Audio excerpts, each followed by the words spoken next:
I'm Mage Press. We make You are D&D. Mage Press. Yeah, for the most part. Awesome. We make 5e supplements, mostly. Branched out into a couple of other things, but mostly our goal is to take your 5e game and make it even better by just expanding out what 5e is. So let me give an example. We've got Dark Matter here. Dark Matter sits on top of 5e and makes it sci-fi. It gives you one new base class and a bunch of subclasses and a few extra rules. It gives you blasters and magic items and spells that turn it into a sci-fi game without you having to learn a new rule system, without asking you to kind of abandon what everyone knows already. Yeah, absolutely. You know, and even with stuff that has happened recently, you know, just because one person tries to ruin your game or one company or whatever, you know, we can still play it and have fun. And we're in a place right now where 5e is Creative Commons. Like, we're going to have 5e forever, so we should embrace this as a system. Yeah. And I think it's going to be the real pillar of the community going forward. No. So, hey, if you want to play sci-fi, you don't have to, dive into a really crunchy system. You can play it in 5e, and it still feels like 5e. Cool. And, is this a double entendre with Dark Matter here a little bit, or is that, or is this more... What's funny is that the book is actually really, the book is actually really whimsical. It's got a skull on the front, but that's because, the idea is that out in space, there's these huge slip gates that are giant space skeletons that you fly through. Okay. It's almost cartoony in that way. Cool. The back of the book has a cantrip. So this isn't a horror thing, shouldn't? Yeah. No, it's very space opera. It's got a lot of it's starships. It's traveling across space.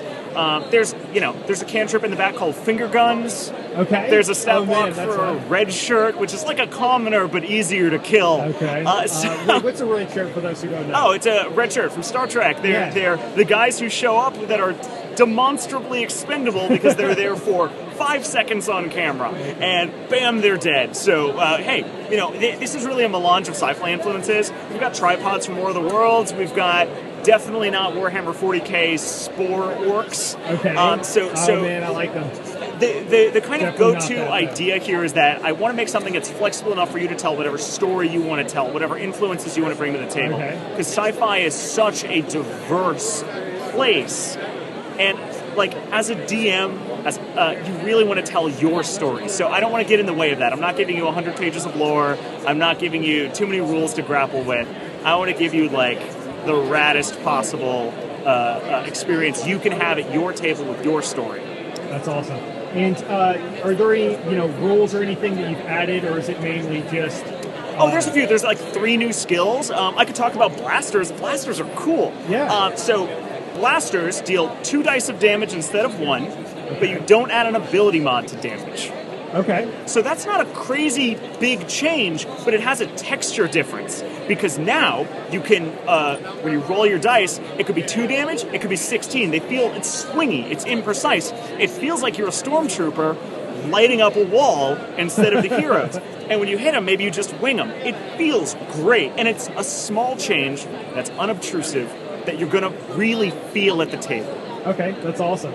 Another thing, we were all looking for a little bit more space theme recently. Yep. And is this something that if we wanted to play kind of old school D&D where you're actually out in space, kind of Spelljammer-ish? Well, no, it looks like sci-fi. There are straight up starships in here, and it has ship combat as well. So if you're playing Starfinder and you feel like Spelljammer, and you feel like it's missing something, we've got you.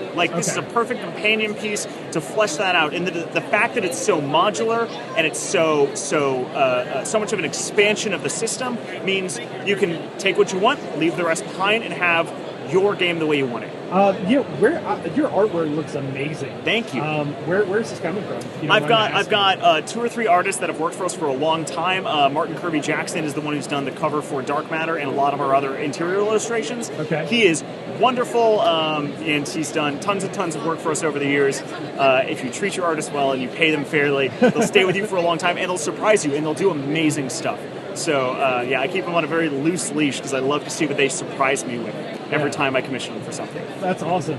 So with the recent little bit of unpleasantry, a lot of people are just like done with 5e. Yeah. Would you ever consider porting this over to doing it in a different system? I've thought about that. Actually, I want to know, where everyone goes, because I don't want to make a great game that you're going to have to go out of your way to play. I want to make a great game that's right where you are. Yeah. So next year, if everybody moves over to Pathfinder 2 or something we haven't even heard of yet, I want to convert this book and all of our other books that make sense over to that, so that you can, I want to be where you are. I want to make the stuff that you want to play. And 5e's had some unpleasantness, but we can still play it without having to involve those wizards over there. And we've got it in the Creative Commons now, so we've won, and I intend to enjoy it. Cool, that's awesome. Is there anything else you want to, maybe I missed? You want to tell us about the game? Clearly you're excited about it, which is great to hear. That's why we come to these cons, so we can talk to the actual creator. Yeah. Man, I could talk for hours about it. You just asked somebody who wrote, this is a 300-page book, and I wrote it. There's a lot to talk about. But I think, pick it up, page through it, you're going to know that it's for you pretty much immediately. Cool. Right? It's the quality's on display. I don't really need to do a huge sales pitch. Do you have any kind of quick start guide if someone just wants to check it out and see? So we have a starter kit actually that we made. So much like a D&D starter kit, comes with a starter adventure. It's a cool neo-noir mystery adventure. Some basic rules, sci-fi maps and tokens, a little GM screen, dice. That sort of package is like, well, if you don't want to dive into a full campaign and craft something, out of the stars, we can give you this box adventure, and we actually sell them in a really cool slipcase. So you can get both of them together, and it's really, really a great way to dip your toe in and know that you've got something special in your hands. That's awesome. What's the price point on both that and the This is $50, and the starter kit is $30. Wow. So we sell them together for $80. That's awesome. So $80. I think I've seen that similar price point with some amazing art, and the quality there looks really, really good. Yeah, awesome. I'm pretty thrilled about getting to have made this. Yeah. So and I'm at a con. I feel like I'm selling stuff. No. But the fact of the matter is, I want to be. If I could make it financially viable, I would give this away. I think this is a gift, and I want you to play it because I think you're going to love it. That's cool. I feel much the same way about a lot of stuff. Can I? One thing that I ask everybody is, we're all nerds here. Clearly, got into somehow. Is there a something that really got you into the nerd space? Man, I didn't play D&D until I was in college, and someone got me in on 3.5, and I just realized I was a power gamer at heart. Like, I don't know. That journey is going to be different for each person. I think that just find a group of people who you really want to spend time with, and roll dice with. Yeah, but I want to hear about you though. I want to hear is there any I don't know, first game you played? So I started in D&D 3.5 and in college. Yeah, and moved to Pathfinder very briefly, and I stayed in 3.5 for a long time. And 3.5 is a crunchy system with incredible diversity. And when people still tell me they play Pathfinder 1 or 3.5, I have this look of recognition, like, I get it, man, it's a great system. It's a little crunchy and hard to get into, though. So when 5th edition came out, and I saw the streamlining that happened, and the fact that they had left space for modular design, subclasses, but there wasn't much out. So I started converting some of the prestige classes from 3.5 that I loved so much over to 5th edition, and it spiraled out of control, and now I'm a designer somehow, and I lost control of my life. That's awesome, man. That's really cool. I appreciate you taking the time to talk. It's cool getting to talk to fellow nerds and get to see that, this is somebody who's excited. This is somebody who's... It's the joy of conventions. Yeah, absolutely. Well, thanks for taking the time today. Thank you.